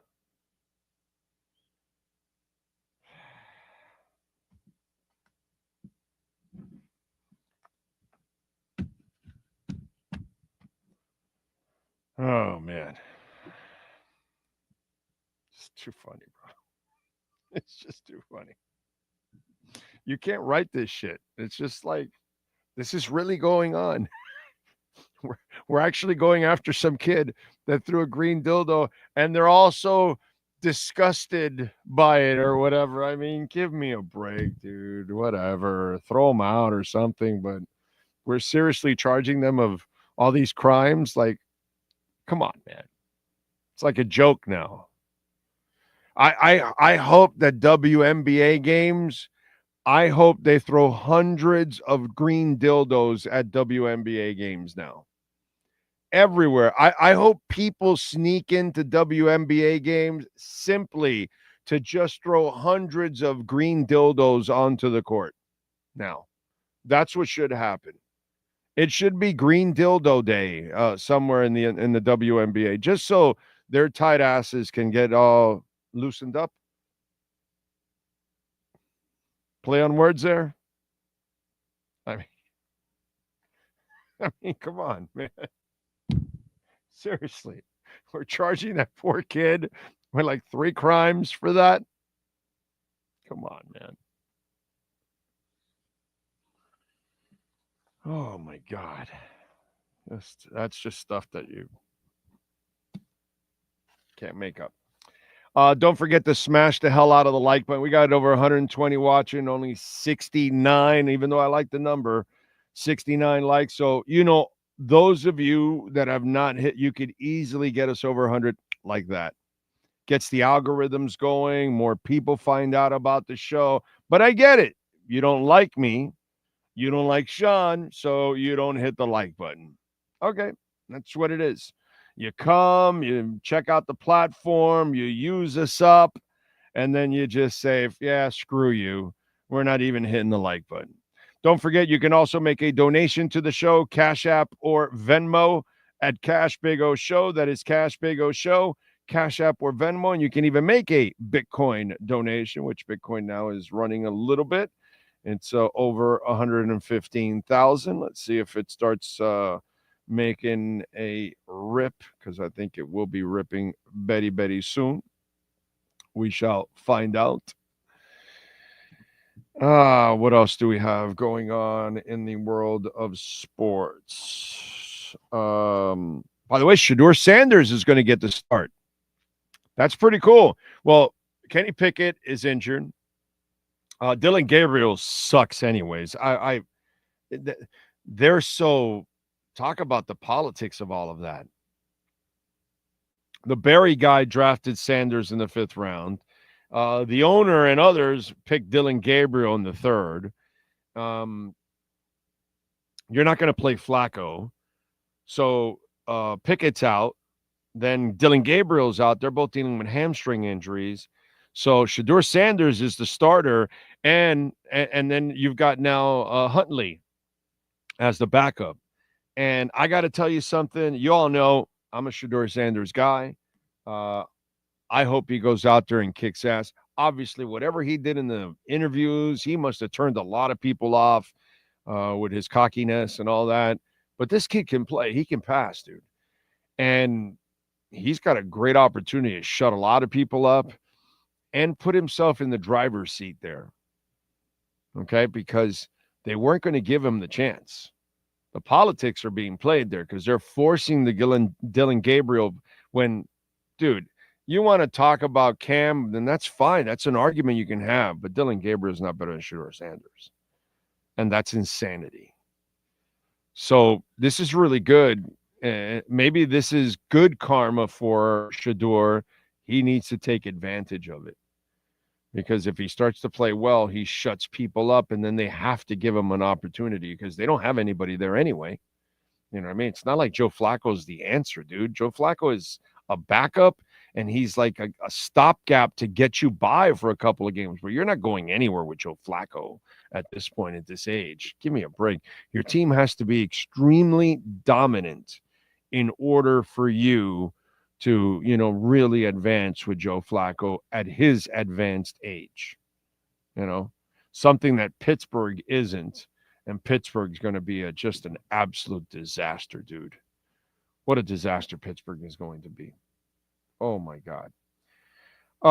Let's see. What else do we have to talk about? Hialeah Park, by the way, proud sponsor of our program for a long time, for like 20 years. But every day of our platform for over 5 years now, we've been at Hialeah Park, and now we're there every Tuesday. We were there yesterday, and now it's every Tuesdays at 2 o'clock. That was fun yesterday doing the show on a poker table. I'd never done that before. That's the first, so that's pretty cool. I've done shows at a casino, and obviously we do it at a casino every day for 5 years. But I've done it in Vegas casinos, and I've done it at Hard Rock. I've done it at, many places. Mardi Gras, I think I did a show years ago. I used to do it at the Coconut Creek Casino all the time, but never on a poker table. So that was cool. And by the way, the loose slots over there, you can also win a Corvette. All right. They are giving away a red Corvette. It's not a little red Corvette. That was the Prince song years ago. It's a big, badass red Corvette is what I would call it. We showed you pictures yesterday. I don't know if Sean has them. But every time you play the slots, I was going to say the lever, but, they got buttons now and all that. But every time you play, and they've got like 800 or more slot machines there, and every time you play, you get an entry. And the beauty is you got to be there on the night of the 30th, August 30th, at 1 o'clock in the morning, which is the 31st, early in the morning of the 31st, they give away the car. There's a vehicle right there. Okay. And that thing is just beautiful. And the best part is, I keep telling you guys this, whether they give away Bitcoin or gold or any of the cars they've given away or boats or whatever it is, there's only a few people there to win, because a fraction of the people that played the games are the ones that show up that night. So you got a shot at winning that Corvette. You'll see me there. I'll be there. I've been there for a few of the drawings. That'll be one of the drawings that I'll be at. What the hell? I'm not a highly employee. Sean and I are eligible for this. I don't mind winning a Corvette.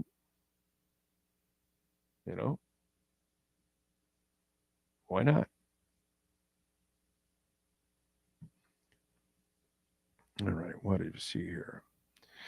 All right, what else do we have going on in the world of sports? If they used a toy during the game, I might watch the WNBA. That's just wrong, Todd. That's just wrong. Dolphins are just going to release Hill at the end of the season. Well, yeah, of course. Yes. If they could release him before this season, they would, but they can't. They made the stupid mistake of guaranteeing him this money. It was such a terrible move, dude. Let's see, what else do we have? The NFL needs to get rid of the draft and have open competition. No, yeah, it's not going to happen, dude. It's you're smoking too much there, Dolphin Dave, or drinking, or maybe it's crack or something. Put the pipe down. Okay? Put the pipe down. Morning, Skylar. All right, what else do we have here? Let me do a little music, because I have not done any music notes and news and all kinds of stuff. Let's see. Let's start off with musicians born on this date, on August 6th. Who was born on August 6th in music history? Well, okay, now we're here. Jerry Halliwell. Ginger Spice. For those of you, I know lots of you out there are big Spice Girl fans. So Jerry Halliwell today celebrating a birthday. She was born in 1972. Joyce Sims. You are my all and all for you. Joyce Sims, born on this date in 1959.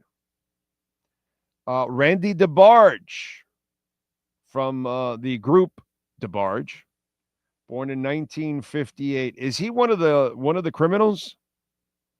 I don't know. There's so many DeBarges, and I get them all confused. But I think one or two of the DeBarges went to jail or in jail, out of jail or whatever, had like a criminal record or some shit like that. Anyway, but I always get them confused, so I don't know which DeBarge is the one that's not a criminal and just a normal human being. But I know that one or two of them have served some time. All right, let's see who else. Mike Elliott, born in 1929 from the Foundations, and Andy Warhol, born in 1928. It's not like this isn't a deep list today when it comes for musicians. All right, let's go with other famous folk born on this date. And remember, if I don't say the year, that means they are no longer with us.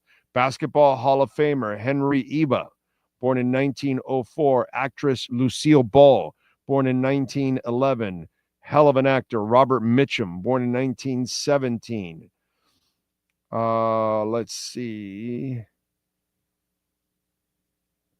Actress Michelle Yeoh, born in 62. She's 63. Basketball Hall of Famer David Robinson, born in 65. He is 60.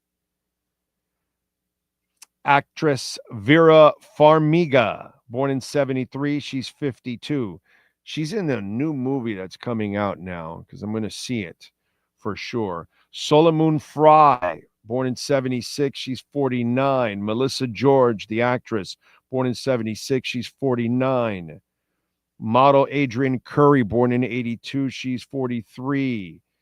Let's see. Musician Eric Roberts from Gym Class Heroes, born in 84. He's 41.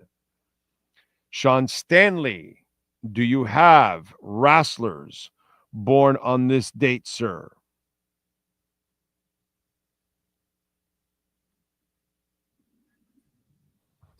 Yes, sir, I do. As soon as I get to the page, for some reason it reset. Mm-hmm. It is Brogan Finley turns 23 today. Dino Bravo was born on this date in 1948. The Boogie Woogie Man, Jimmy Valiant, turns 83 today. The Rock's grandmother, Leah Maivia, was born on this date in 1931. Rebecca Hardy, Rebby Sky, she is 39. And Tony Nese, he turns 40 on August 6th, 2025. All righty. Let's move over to music history. What happened today in music history? We start off in 1950. Johnny Cash, on this date, joined the U.S. Air Force. In 63, on this date, James Brown went to number 2 on the U.S. album charts with Live at the Apollo, recorded on the night of October 24th, 1962, at Brown's own expense. It spent 66 weeks on the Billboard album charts. In 2003, the album was ranked number 25 on Rolling Stone magazine's list of the 500 greatest albums of all time. That's pretty damn good. In 64, on this date, the Beatles' film A Hard Day's Night premiered at the Pavilion in London. In 66, the year I was born, Elvis Presley's Paradise Hawaiian Style, the movie, opened nationwide. In 68, the Rolling Stones scored their 5th number 1 single with Jumpin' Jack Flash. He's a gas, gas, gas. Reached the top of the charts. Keith Richards had recalled that he and Mick Jagger wrote the lyrics while staying at Richards' country house, where they were awoken one morning by the sound of a gardener, Jack Dyer, walking past a window. When Jagger asked, "What was the noise?" Richard responded, "Oh, that's Jack. That's Jumpin' Jack." There you go. Let's see. In 72, David Bowie performed Starman on the Top of the Pops, causing an uproar among the conservatives, like a green dildo. British audience by singing with his arm and draped around the shoulder of guitarist Mick Ronson, a move that made him a household name overnight. In 74, Rock the Boat by the Hughes Corporation. Well, I'd like to know if you got the notion.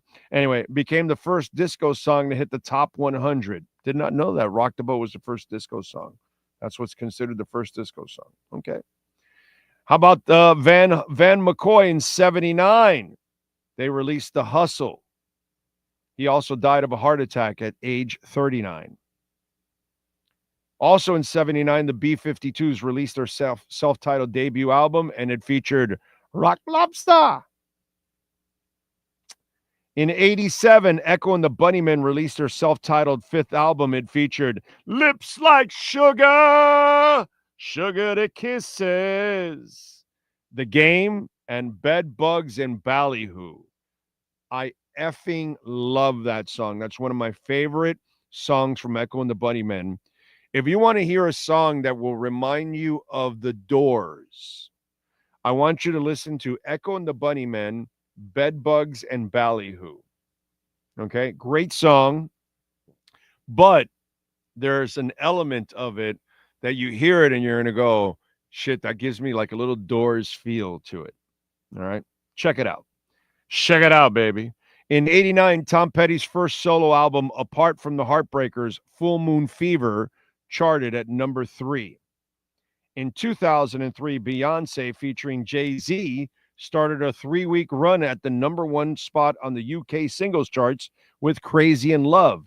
The track featured a sample from the Chai Lights, 1970, Are You My Woman, Tell Me So, also 8 weeks at number 1 on the US album charts.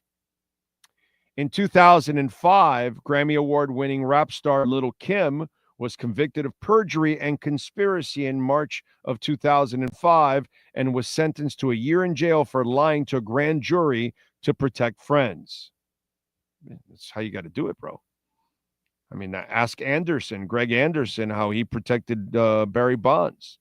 Kim told the court, I testified falsely to the grand jury and during the trial. At the time, I thought it was the right thing to do. Now I know it was wrong. Little Kim, real name Kimberly Jones, was also fined $50,000. In 2016, Drake equaled Michael Jackson's 83 chart record after he had the #1 album and song in American charts for 7 consecutive weeks.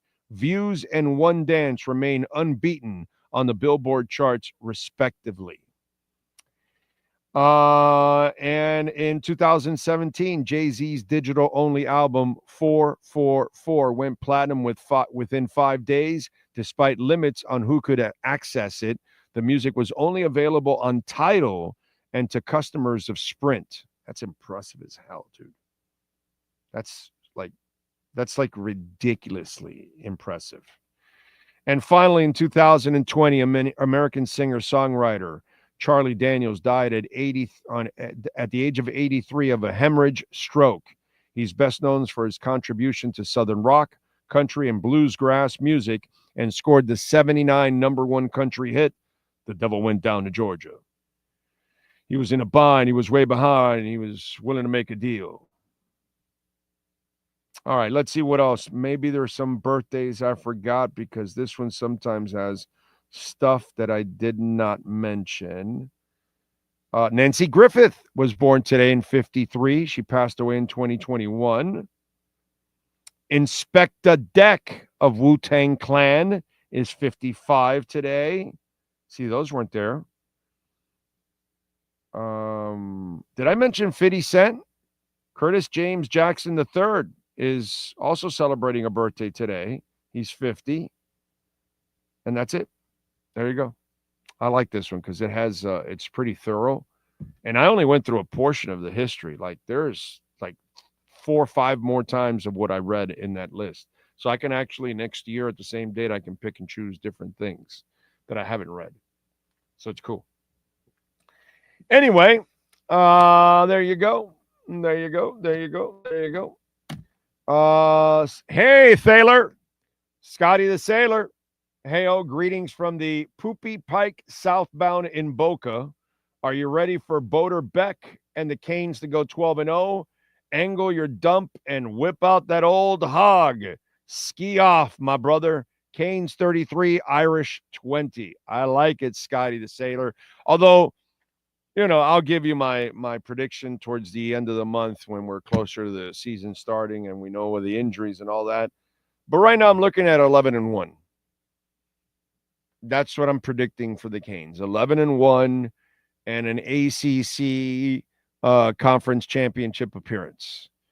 If they show me what they're supposed to show me, then maybe I'll pick them to win the ACC championship game. But at least I got them going 11-1 right now. So we'll see. Hopefully everybody stays healthy and all that good stuff because that's all I need now for the next couple of weeks. I need people to stay healthy. If they can't stay healthy, you know, then forget it. You know, that's going to be obviously tough. So we talked about the story that Amin El-Hassan was reporting. I don't know, was it a week or 2 weeks ago? We talked about the Miami Heat thing that they got ripped off and all that. So a former Miami Heat employee is now being charged with stealing millions of dollars of team gear over a 10-year span. A 62-year-old man named Marcos Thomas Perez is being charged with a felony by the U.S. Attorney's Office in the Southern District of Florida. The DA's office alleges that Perez stole hundreds of pieces of Heat memorabilia from the Kaseya Center equipment room during his stint as Heat security officer beginning in 2016, and he later became NBA security employee, which allowed him to continue the operation until 2025. The equipment room inside the Kaseya Center housed hundreds of game-worn jerseys and other memorabilia that the team planned to display in a future team museum. So now all of this, Perez allegedly sold the items online marketplace, earning as much as $2 million over 3 years from just 100 sales. However, the actual worth of the items far exceed what Perez was able to pocket because obviously it was sold on the black market, so you got to sell it for less. Can I ask something? And it's a regular theme I have with the Arisons. What were you waiting for? How come you haven't spent the money on a museum already?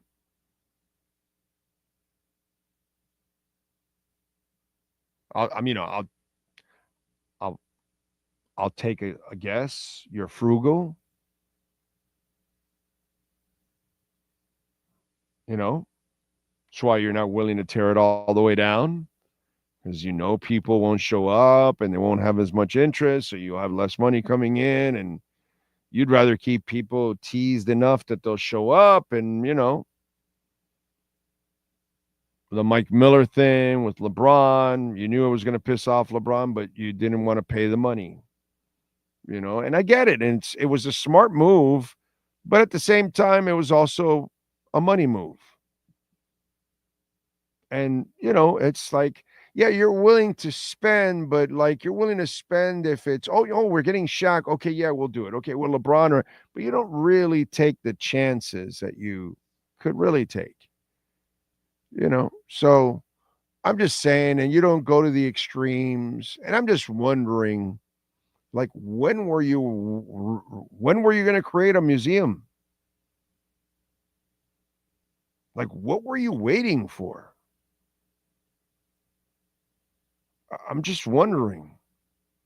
Like, right after the big three, you don't think the museum should have been started already? Like, what were you waiting for? You were waiting for some handout from the city? Because that's usually what it is, right? Because we paid for the arena. You didn't pay for it. You don't do what he does. Arison doesn't do what Steve Ross does, or what Viola and Sifu do. Not even close.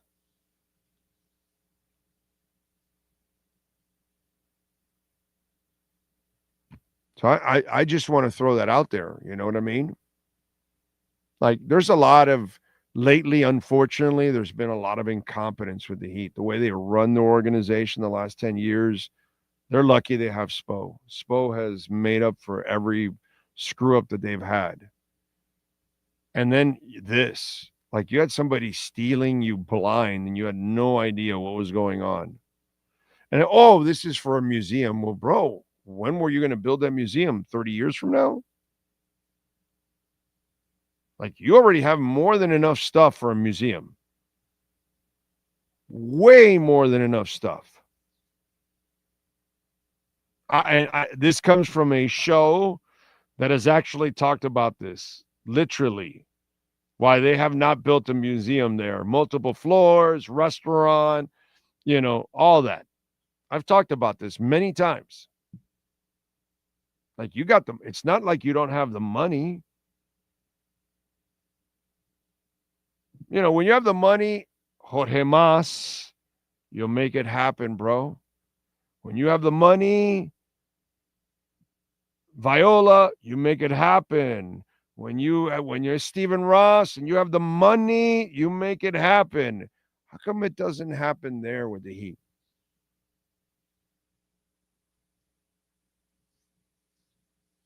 Just wondering, dude.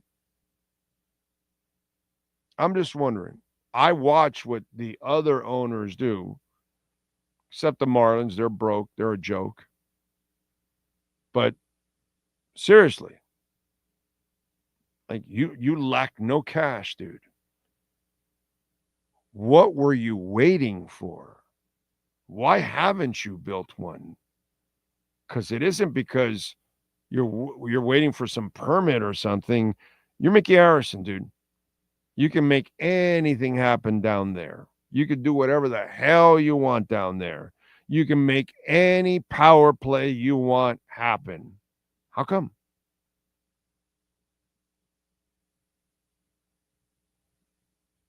Just saying, how come?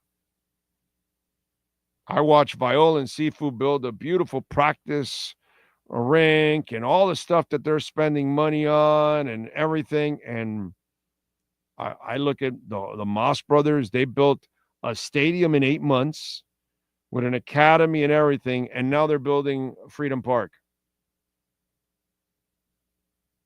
And those maniacs spend and they buy and no, we'll buy that international player and we'll buy that international player. And then I go see Stephen Ross and he's building up Dolphin Stadium left and right and the streets and the F1 race and saving the tennis tournament. And there's a goddamn gondola to get you from one end to another. And there's bridges and walkways and just like a shit ton of first-class amenities. His money. He puts in the money to take out the money. You can never, ever tell Steven, don't complain about whatever money he makes because he puts in all the money too at the same time. I'm just wondering. There's like a frugalness compared to all the other owners, and he's just as rich as them. What are you doing hoarding all that shit in a room? Why haven't you put it out on display? Why haven't you built a beautiful, Hall of Fame? You know how many people? I would love to visit that myself every couple of years, just for the hell of it. I would visit it myself, just for the hell of it, because you can update it, because you're the Heat. You're constantly creating all kinds of history.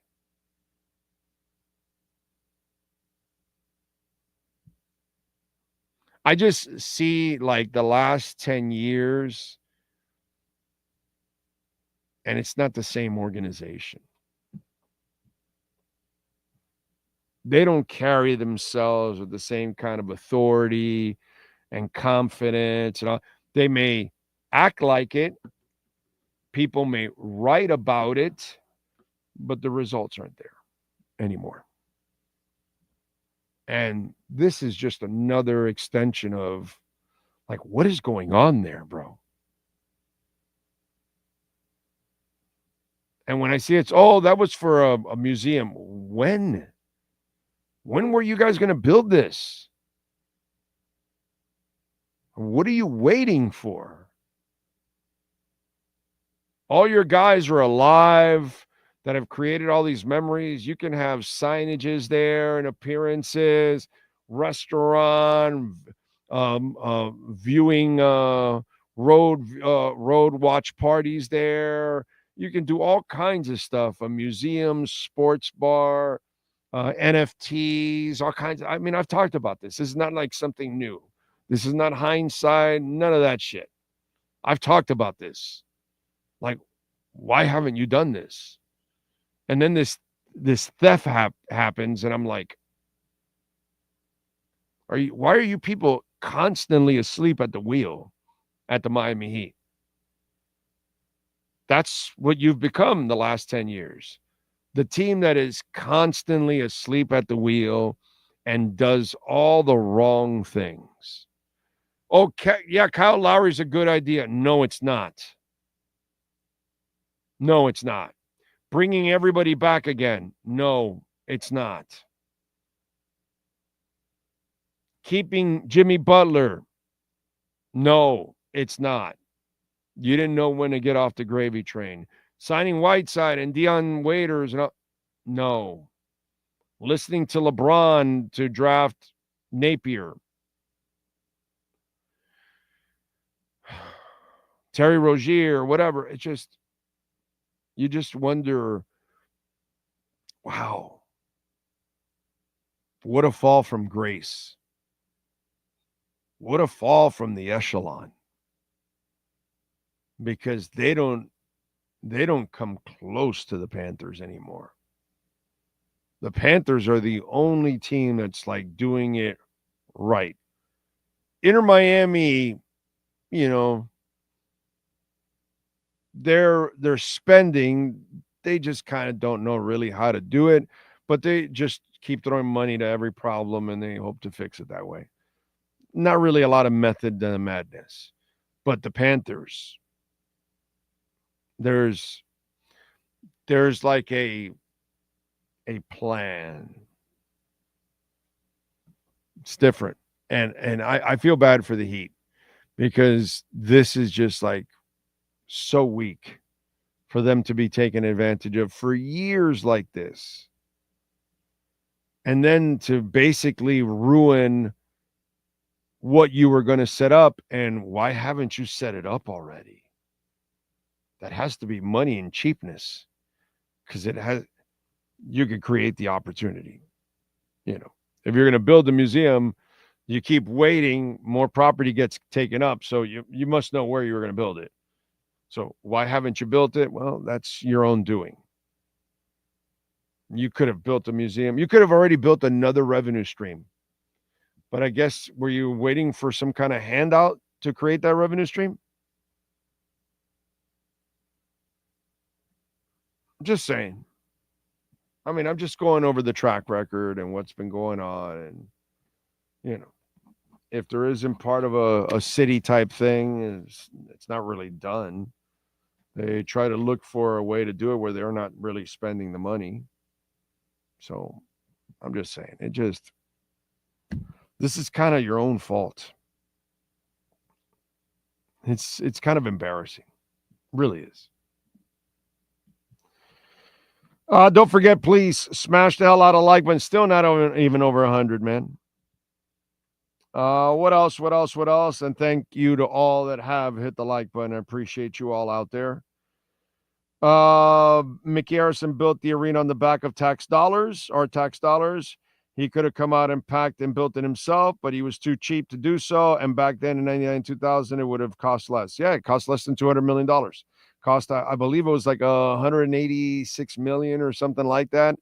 And then we had to pay he paid for it, and then we had to pay him back over 30 years, like $6 million a year or some shit like that. Something like that. Yeah. Some crap. But yeah, that's what I'm saying. It's just, I look at the other billionaire owners in town, and, you know, I just see real investment coming from them. Sure, they're making their money back, but hey, bro, they've put their money out there for that. Just like Stephen Ross put his money out there for all those improvements, everything. So God bless him. Make all that money back, dude. Give us the damn Super Bowl winner one day, but, you know, make all your money. God bless you. You deserve it. So, you know, it is what it is, folks. What can I tell you? All right.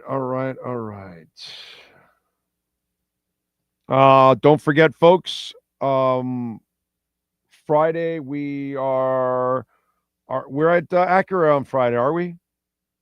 Right? Yes. So Friday we are at Acura, 10 a.m. So if you want to join us out there at 150-601 Pines Boulevard, come on out and join us. We'll have a little fun as always. If you missed David Furones yesterday, that is also posted. Also, so is Manny Navarro with our Caneswear Miami Hurricanes report, and Ira Winderman. We thank, of course, the great Sean Stanley. We thank all of you out there, those of you that made a donation. If you hit the like button, visit our amazing sponsors. We appreciate it immensely. We shall see you all tomorrow. Same time, same place, same bat channel.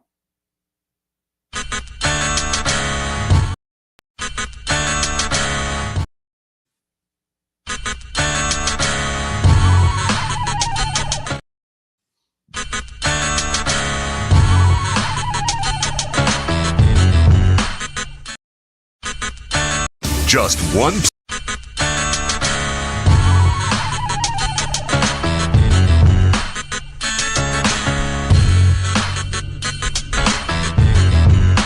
This is the Big O Show. This is the Big O Show.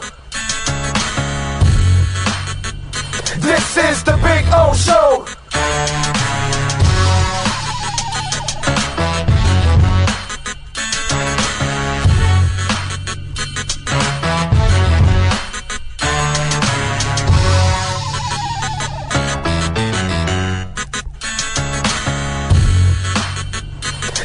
is the